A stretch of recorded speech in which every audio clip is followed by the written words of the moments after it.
सैनिक तसेच वीरगती प्राप्त झालेल्या सैनिकांच्या कुटुंबियांना प्रलंबित प्रश्नांचं तातडीनं निराकरण करण्यासाठी दर महिन्याच्या पहिल्या मंगळवारी एक दिवस सैनिकांसाठी अभियान राबविण्यात येणार असल्याची घोषणा जिल्हाधिकारी आशिष येरेकर यांनी केली.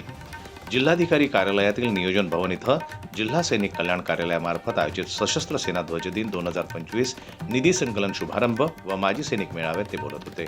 यावेळी राज्य उत्पादन शुल्क अधीक्षक शशिकांत गजरे, श्री शिवाजी शिक्षण संस्थेचे सचिव डॉक्टर प्रकाश ठाकरे, जिल्हा सैनिक अधिकारी आनंद पाथरकर उपस्थित होते. यावेळी बोलताना जिल्हाधिकारी येरेकर म्हणाले की महसूल, कृषी, पोलीस आदी विभागातील सैनिक आणि त्यांच्या कुटुंबियांच्या तक्रारी एक दिवस सैनिकांसाठी उपक्रमांतर्गत सोडवल्या जातील. यासाठी तक्रारी जिल्हा सैनिक कार्यालयात नोंदवाव्यात असंही आवाहन त्यांनी केलं. यावेळी श्री शिवाजी शिक्षण संस्थेमार्फत 25 लाख रुपयांचा धनादेश ध्वजनिधीसाठी सुपूर्द करण्यात आला. तसेच वीर पत्नी, वीर माता व माजी सैनिकांच्या गुणवंत पाल्यांचा विशेष गौरव देखील यावेळी करण्यात आला.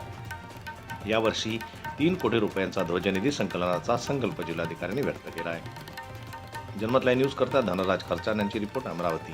मराठी बातम्यांसाठी जनमत लाईव्हला लाईक करा, सबस्क्राईब करा आणि बेल आयकॉनला दाबायला विसरू नका.